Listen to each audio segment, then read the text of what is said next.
You're gonna have to turn out my vocals just a little bit on this song. Where you put that one right there at the end? And don't forget to mark it. Yeah. Hey, Rob. Okay. That looking light up, Rob. Don't forget to mark it on your list.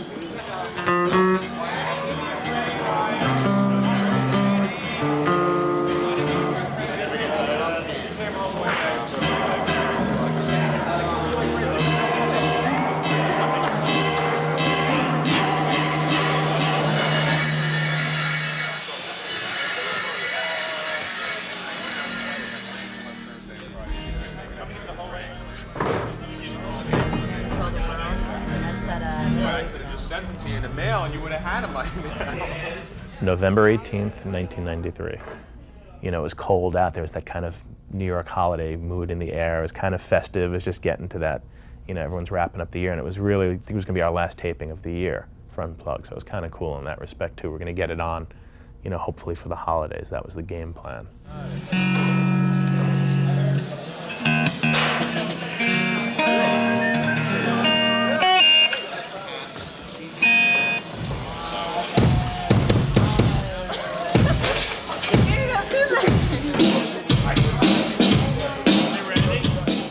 Day of the show, we're always trying to get the right stools. It seems like Unplugged should have its own stool by now, you know. Brought a few different things out for Kurt to try, and of course he picked an office chair. These little flower boxes. Tom? These little flower boxes here? And he was the one that suggested the stargazer lilies, those big white lilies. I think it was me, it wasn't Kurt, although it makes the story better. I was like trying to get a handle, it was like a funeral. And he said, yeah, like a funeral, that'd be cool. So it wasn't Kurt certainly foreshadowing, but it was kind of, when you watched it back, it certainly felt that way. Are you on? Are you rolling? This is what producing is all about, floral arrangements.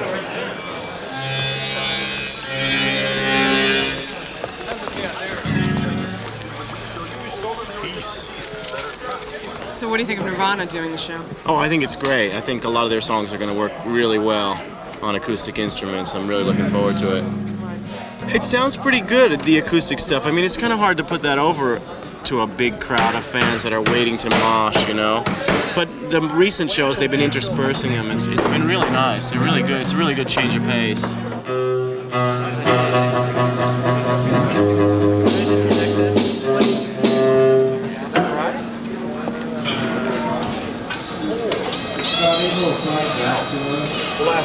Can you hear me? Yes.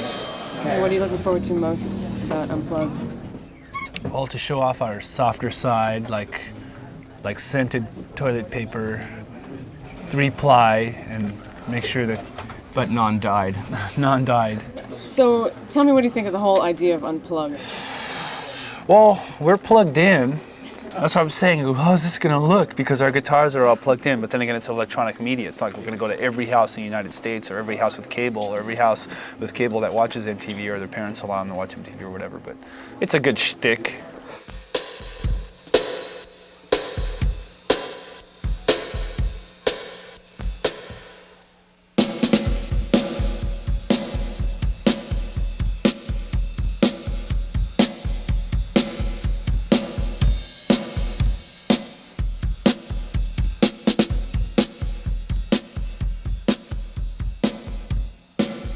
Did you have to alter your style much for this show? I mean, it's for television, and did Dave have to like hold back on his drumming? Oh yeah, totally. We were like telling him, "Oh, we're gonna wrap you in a glass capsule," and but then when he found these weird sticks he can use, and we got him a small drum set. He's doing really good.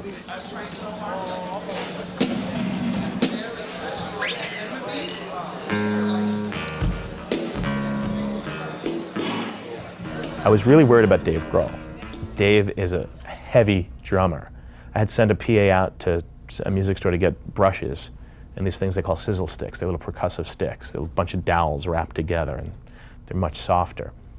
So I don't know what came over me. It was around the holidays. I took some wrapping paper, I wrapped it up, and when Grohl came in, I was like, "Merry Christmas." And he opened it up and he goes, "Wow, I never had brushes before, cool."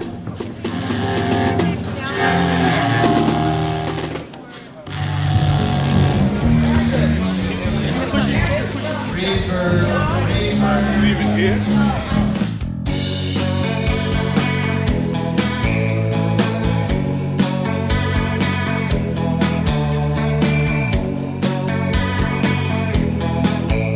So what are you expecting from a punk band like Nirvana to do Unplugged with the volume sort of turned down?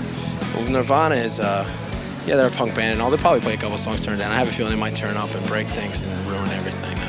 What am I expecting? Just like chaos, but acoustic chaos. It's beautiful. What kind of sound do you think a punk band like Nirvana can do acoustically? Everything they can do electrically, except acoustic, you know? It's gonna be jamming, man. They're gonna just come as you are. You would want to see a Nirvana Unplugged album? No. You gotta have an answer for that. Do you think they will put out one? No. I just don't think they will. Really? Well, what do I know? I don't know. That's what I'm asking. Should ask them.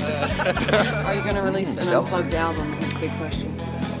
God, everybody does that. That's another shtick, you know what I mean? REM didn't, so maybe we should. That's my criteria. Yeah, the Unplugged was a landmark.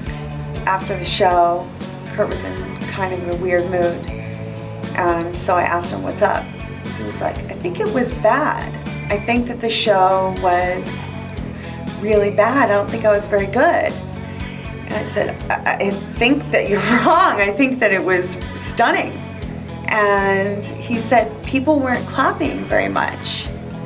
I think that they were really just so taken by what was going on, and they were so taken by the performance that they weren't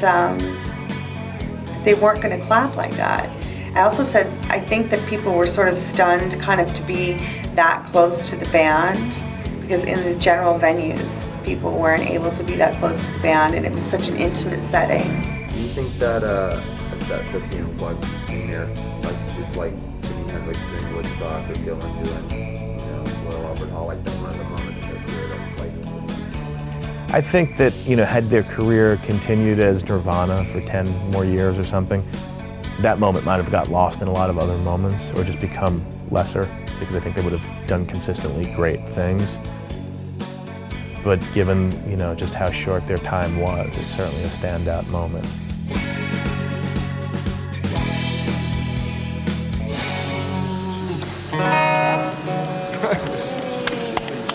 Kurt, you should be in a rocking chair for these songs.